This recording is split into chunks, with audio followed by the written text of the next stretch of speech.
Hello, everybody. Hi. How many of you have family members that were unable to afford to go to college, or friends that could not go to college? How many of you struggled yourselves to go to college and afford going to college? How many of you are the first members of your family to go to university? A lot of you, right? My mother was one of 12 children, good Roman Catholic family. Whatever the Pope said, they did. Or didn't work, okay? But my mother was an extremely intelligent woman that loved to learn, but she never got to go back to college because they just simply couldn't afford it. She actually wanted to go to school when I was in high school with my sister and my two brothers, right? So we all know how transformative a university education or a college education is. Only 10% of people that want to go to university can actually afford to.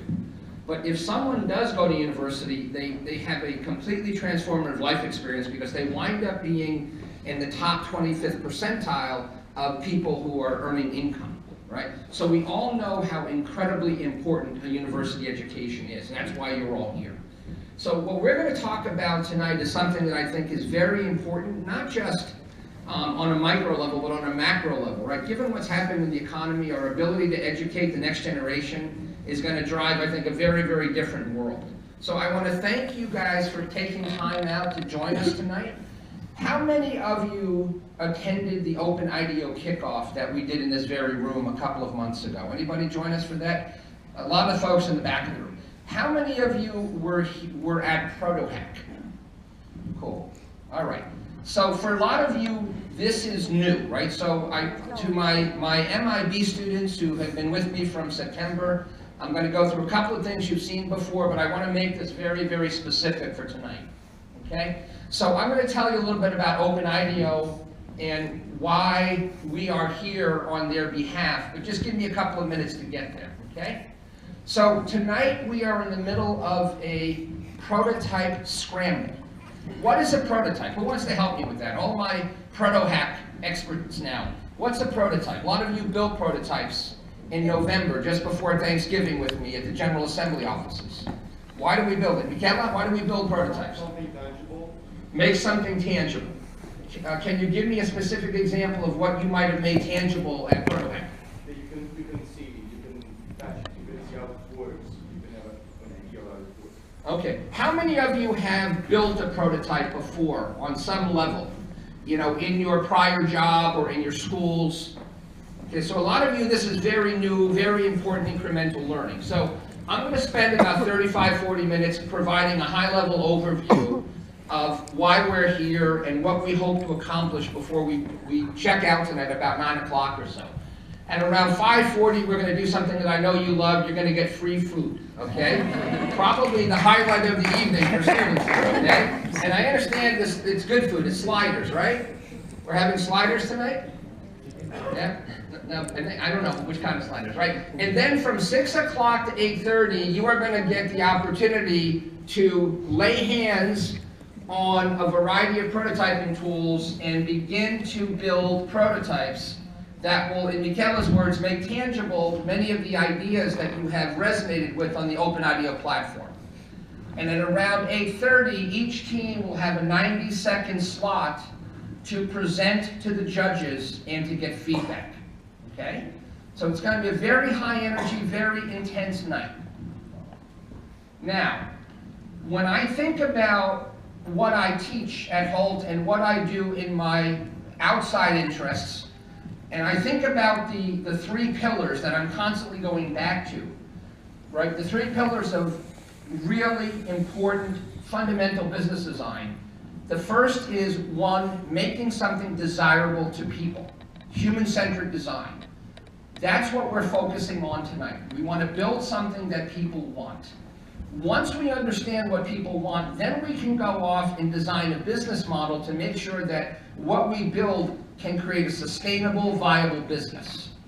And after we do that, we then start to go through the process of actually creating the company, using what we'll call, in this instance, it's really lean startup, and it's all of the things that allow you to scale a business. But tonight we're focusing on the pillar on the left, which is design thinking.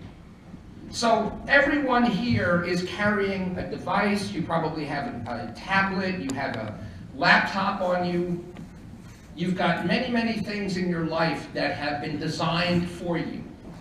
And the key message is that most things that are designed poorly. And they're designed poorly because they're not designed with the understanding of the experience that you were trying to engage in, right? So many things, all things are designed, few things are designed well. Now, anybody recognize this guy? I realize it's a little bit cloudy in here. The resolution's not very good coming out of the projector. But this is Peter Thiel. Peter Thiel was the founder and CEO of PayPal. He was the lead investor in Twitter, in Facebook. The man is worth at least $100 billion, okay? And Peter Thiel articulates what I think is a very important thing for all of you as master students here to understand. Every entrepreneur, every good business person is first and foremost a designer, okay? And what does it mean to be a designer? Well, here's another group of people that are designers. If you don't recognize Brian Chesky, Brian is the CEO of Airbnb. Okay? Brian is a designer. He went to school about an hour from here at the Rhode Island School of Design. Some of you probably use Pinterest. Ben Silbermann, the founder and CEO of Pinterest, is a designer. And if you begin to wonder why are all these extraordinarily successful companies led by designers today, not by engineers, not by software developers, not by marketers, not by salespeople, you'll begin to understand how much the world has evolved over the last few years, okay?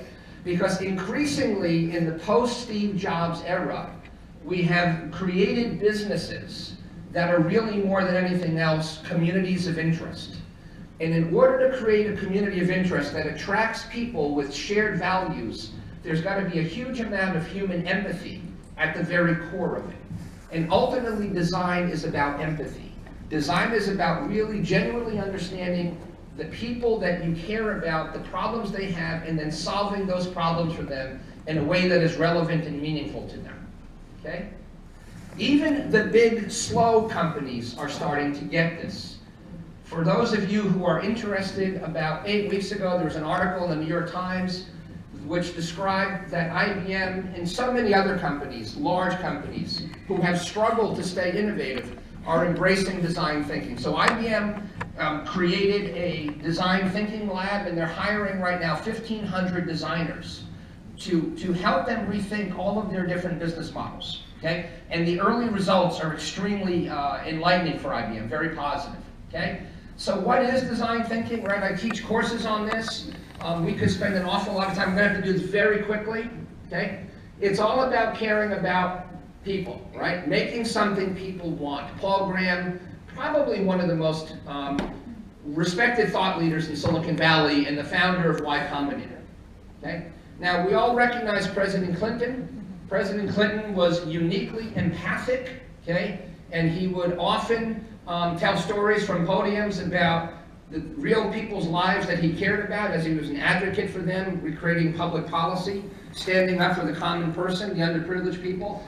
And his common phrase was, "I feel your pain." And ultimately, great designers have the ability to feel the pain of their users, okay?